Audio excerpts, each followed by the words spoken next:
Pinna. There's a special kind of thrill that comes with finally getting something that's been in your shopping cart or on your wish list for a while. And that feeling is even better if you know you got the best deal for it. That's why the savviest shoppers shop with Rakuten. They get the brands they love with the most savings and cash back. And you can get it too. The idea is simple. Stores pay Rakuten for connecting them with shoppers, and Rakuten shares the money with you as cashback. Start getting cashback at your favorite stores like Sephora, UGG, Levi's, and many more. Plus, Rakuten lets you stack sales on top of cashback, so you're not missing out on any other deals or rewards you might already be a part of. It's easy to use, and you get your cashback through PayPal or check. Download the free Rakuten app and never miss a deal. Or go to Rakuten.com to start getting the most bang for your buck. That's Rakuten.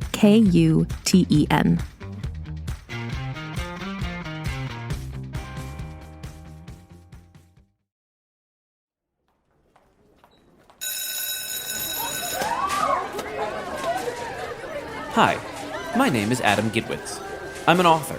I'm also a storyteller. I like telling all kinds of stories, but I especially like telling Grimm fairy tales. You may think you know Grimm fairy tales, and you may think that they are sweet and boring. But listen, those tales you heard were the cute, happy little kid bedtime versions of the Grimm tales. The original Grimm fairy tales aren't like that at all. They're weird, and sometimes gross, and often scary. In other words, they're grim. And I'm about to walk into a classroom and tell one of the original Grimm tales to a bunch of kids. Do you want to join me? Do you want to hear a Grimm fairy tale? Let me help you decide. On a scale of grim, grimmer, and grimmest, I'd say the story I'm going to tell today is grimmest. It isn't super scary, but it has some serious suspense, and there's a very creepy part where an old dude asks a young girl to marry him, which is not okay. If I get to a part of the story and you start to feel scared or uncomfortable, this is what you could do. You could turn down the volume and count to 5, then turn the volume back up. If it still seems like a part you don't want to hear, just turn the volume down and count to 5 again. You know how much weird and gross and scary you're ready for. You know what you need. Okay, I'm at the classroom door now. There are kids inside, waiting to hear a Grimm fairy tale. So, are you coming in?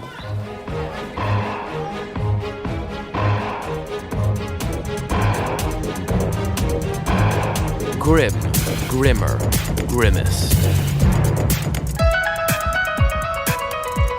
That's pretty much what skiing is for me. All right, so this is the story you probably do not know so well. There are definitely creepy parts and weird parts, maybe slightly scary parts, suspenseful parts. It's just like a weird and epic Grimm fairy tale. It's called The Glass Coffin. Once upon a time, there was an old tailor who spent his days mending people's clothes. In the tailor's workshop was a young boy who worked as the tailor's apprentice. One day, the tailor sent the boy on an errand through the deep woods. The woods were very thick, and the paths were very twisty, and soon the boy was very lost. As night fell, the boy decided it would be best to sleep and wait until morning to find his way home. First, the boy made a bed of soft moss, but as soon as he had laid down on it, he realized that the wild animals of the forest might eat him while he slept. So the boy found a tall, sturdy tree and climbed up to a thick branch a good distance from the ground. Just as he was settling into sleep, he saw a light burning in the distance. Perhaps it was a campfire, or better yet, a house. So he climbed back down the tree and followed the light through the thick woods. At last, the boy came to a small hut with a single door and a single window, and through the single window, a single light was shining. You should never go to a little house in the middle of the woods. Is this something that fairy tales teach? Yeah, in fairy tales, it's almost always a bad idea. At nighttime. Yeah. In the forest. Lost. Agreed. The hut was surrounded by a small fence, so the boy opened the gate and knocked once, loudly, on the hut's single door. After some shuffling and grumbling from inside, the door creaked open, revealing a weird little man with a black beard, no hair on top of his head, and big, black, angry eyes. Reminds me of Rumpelstiltskin. Totally, right? As soon as he saw the boy who had knocked on his door, the weird little man snapped, You should always knock 3 times.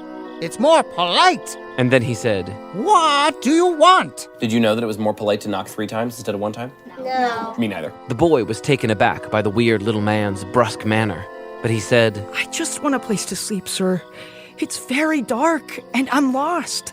The weird little man snarled. I don't take in vagabonds. Be gone. But as the weird little man turned to shut the door, the boy grabbed the end of his nightshirt and begged him. Please, sir, take pity. Finally, the weird little man relented. Fine.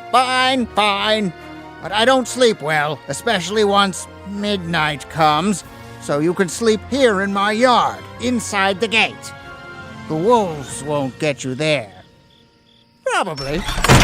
He slammed the door in the boy's face. I think also you should never sleep anywhere near a guy that says he has problems sleeping, especially at midnight. Like, And in a fairy tale. he might be a werewolf. Yeah. Or something like that. The boy settled down on the ground inside the gate, figuring that it was better than sleeping in a tree. The boy curled up on the cold ground and was just about to fall asleep when he heard a clock chime midnight inside the little hut. Moments later, the hut began to shake and rumble like a wild beast had been let loose inside. That weird little man does have trouble sleeping. Saw the boy. At just that moment, the door of the hut crashed open, and an enormous black bull came charging out of the door and through the gate. It kicked and snorted and bucked furiously. The boy cowered and hid. And also, he thought, Wow, he really has trouble sleeping. for the bull had hair just as black as the man's beard, and eyes just as angry and terrible. Just then, a great stag, big and brown and beautiful, with 20 points on its antlers, came charging out of the forest. Yes. What's a stag? A stag is a male deer. The bull turned to greet it, and the 2 huge animals crashed into each other, horn to antler. The stag and the bull separated, and then charged one another again, and again, and again. The ground shuddered with their hoofbeats, and the trees in the forest shook each time the 2 collided. After this had been going on for some time, the stag caught sight of the boy standing by the little hut. The bull charged the stag again, but this time the stag nimbly sidestepped the charging bull and came stampeding for the boy instead. Wait, why? Why? We don't know. The stag lowered its antlers like 20 sharp spears. The boy was too afraid to run. His whole body trembled as the stag thundered, closer and closer. The boy closed his eyes, and then he felt himself swept up off the ground by something that felt like tree branches. He opened his eyes and found himself being carried in the stag's antlers. Okay, if you suddenly found yourself carried in the antlers of a stag in the middle of the night away from a charging bull, what sound would you make? The bull bellowed and chased after them, but the stag, even carrying the boy, was too fast and nimble among the dense forest, and soon the bull fell so far behind that he could be neither seen nor heard. The stag galloped for another short while. Then he trotted down a steep hill, into a ravine. The tall rock walls loomed on either side of him. The boy, terrified and breathless, held on to the stag's antlers for dear life. The stag deposited the boy in front of a stone door that was built into a stone cliff that made up one wall of the ravine. The boy looked at the door, and then at the stag.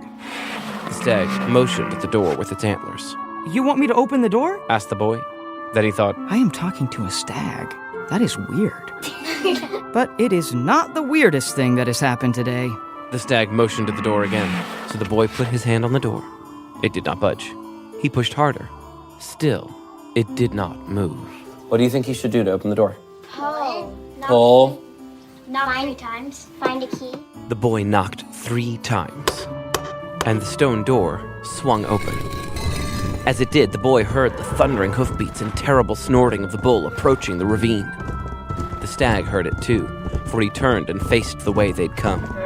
The boy did not want to get caught in the middle of the battle between the stag and the bull, so he slipped through the door and pulled it shut behind him. He found himself in a room made all of stone. Along 3 walls were shelves holding dozens and dozens of glass bottles. Each bottle was filled with smoke of a different color, slowly swirling and shifting in the glass.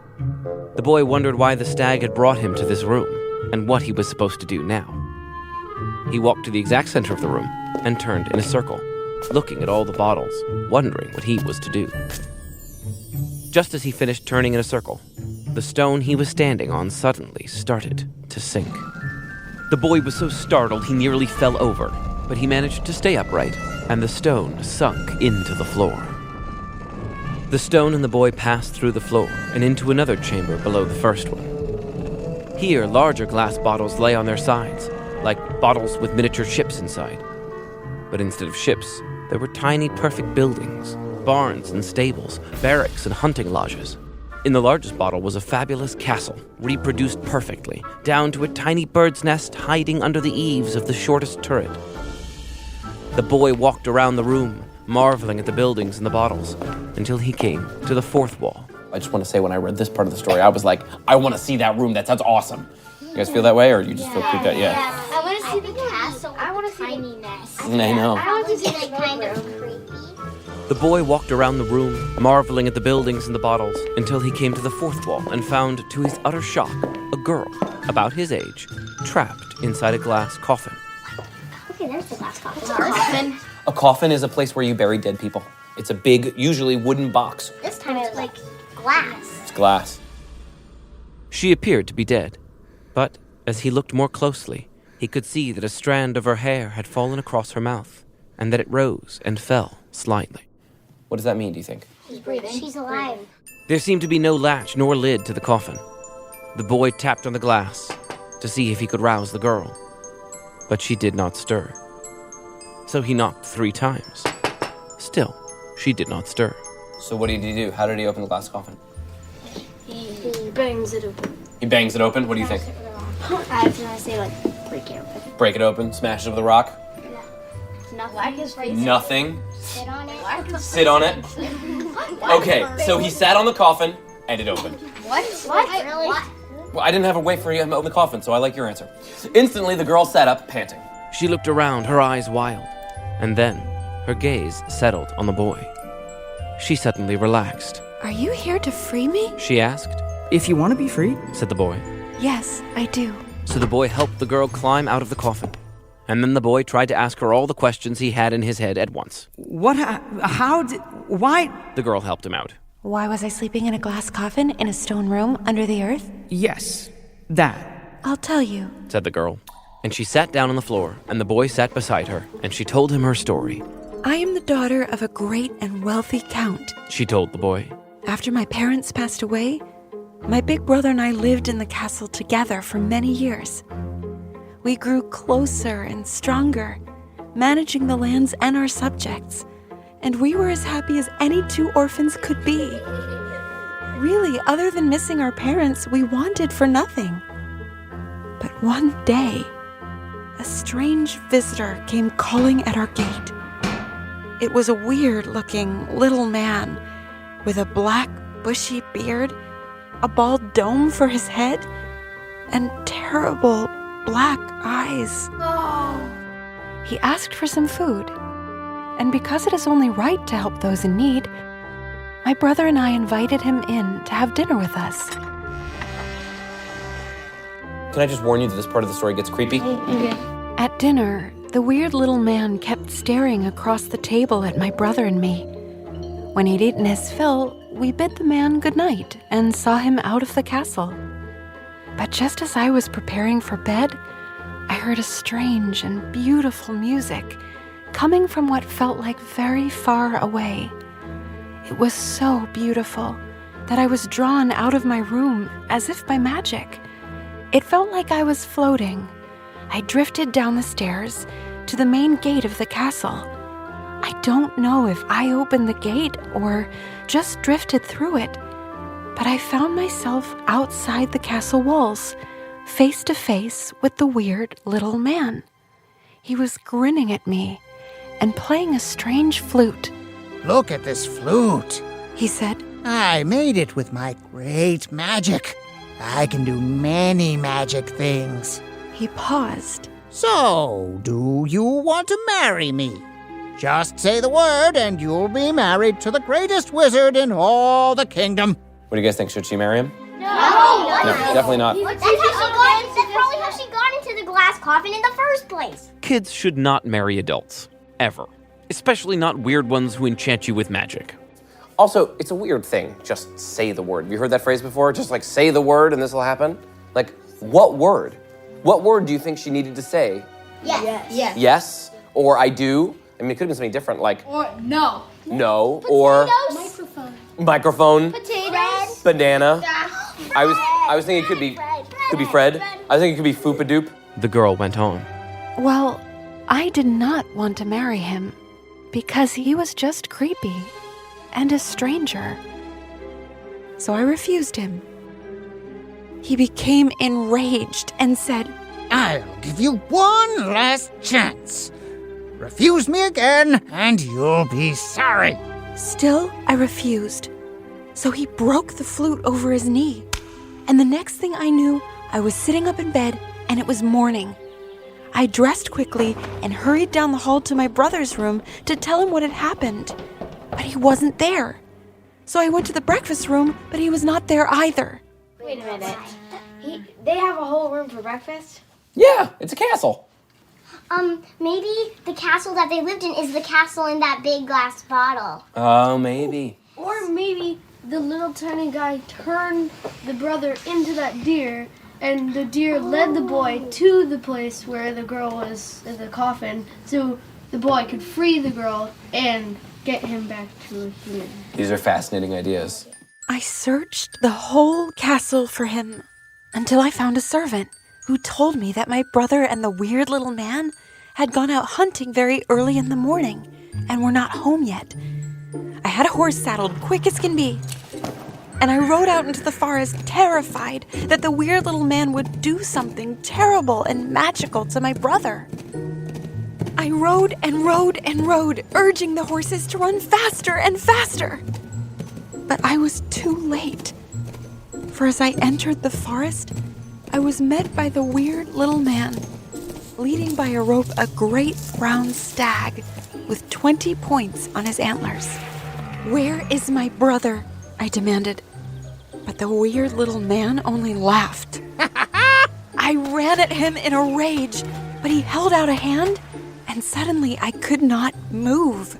If you marry me now, He said, I will free your brother, and you will be my wife for the rest of your life.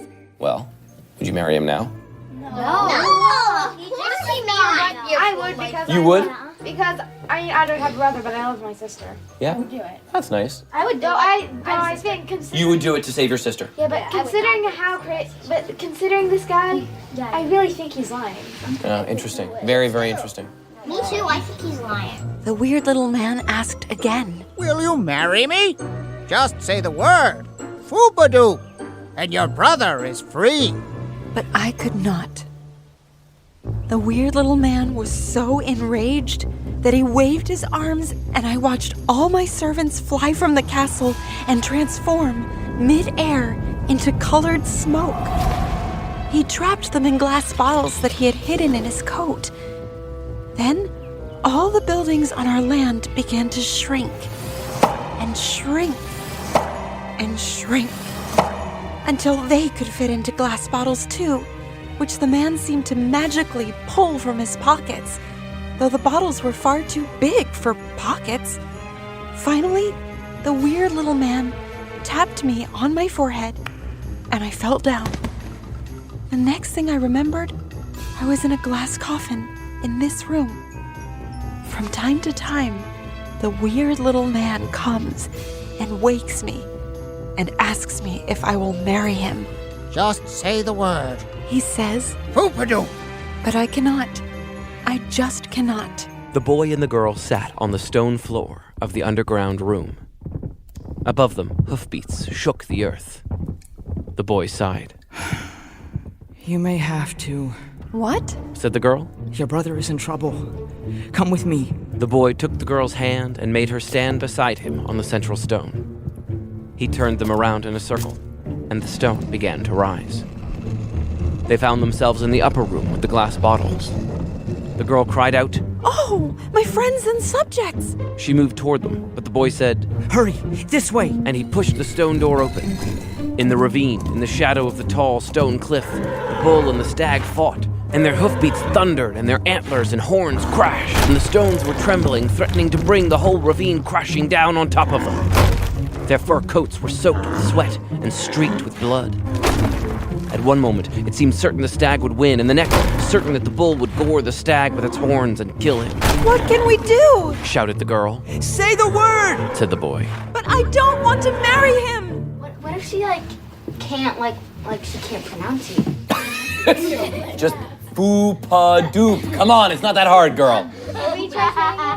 Yeah, you want to say it? 1, 2, 3. Boo-ba-doo! One more time. 1, 2, 3. Boo-ba-doo! That was perfect. Trust me! Said the boy. So the girl said, Boo-ba-doo! but the terrible battle was too loud.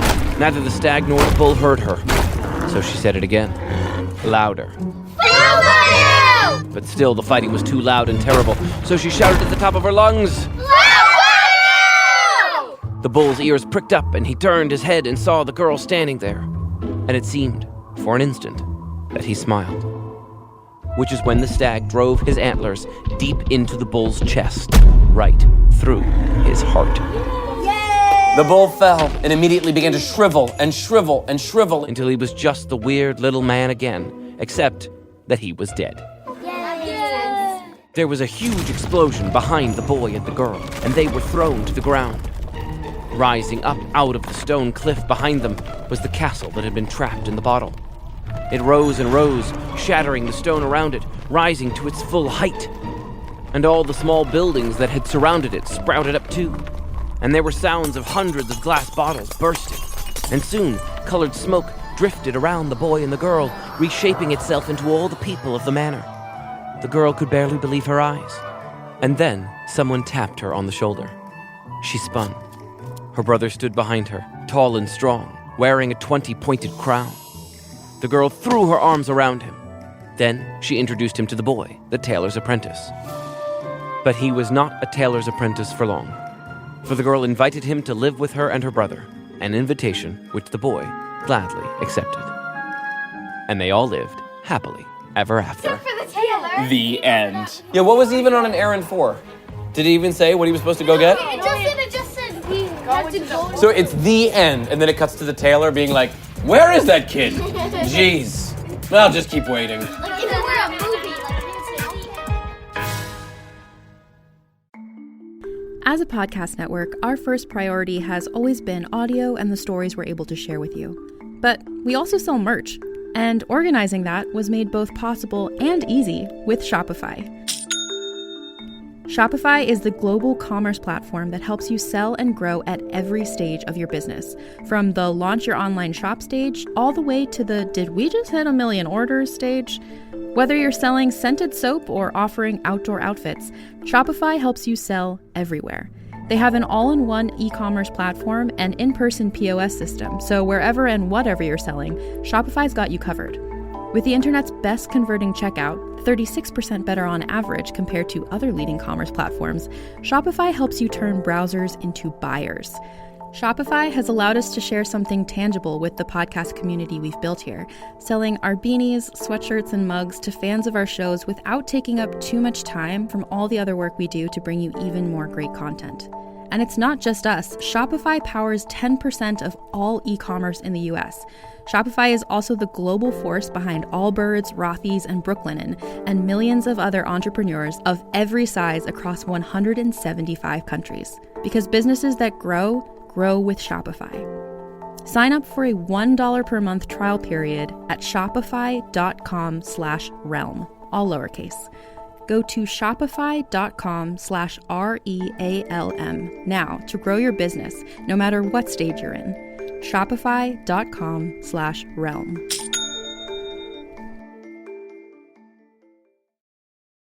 Grimm, Grimmer, Grimmest is a Pinna original production, created and written by me, Adam Gidwitz, author of A Tale Dark and Grim.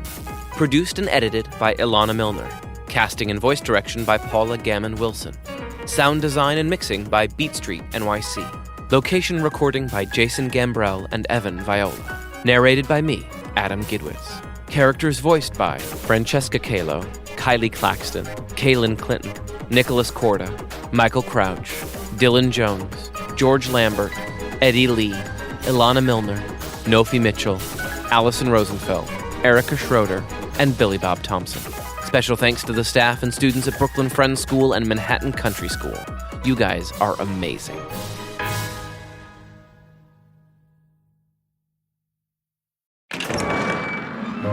The award-winning Pinna Original Podcast This story is weird. that keeps us on the edge of our seats. Until he heard a sound like thunder. It was coming closer and closer. Is back. Grimm, Grimmer, Grimmest. Season 3, plus full access to Season 1 and 2 is now available by subscribing to Pinna, the only audio on-demand streaming service custom-made for kids 3 to 12. Not ready to subscribe? You can now purchase Grimm, Grimmer, Grimmest and tons of other podcasts by season. Head to pinna.fm to learn more. That's PINNA.FM.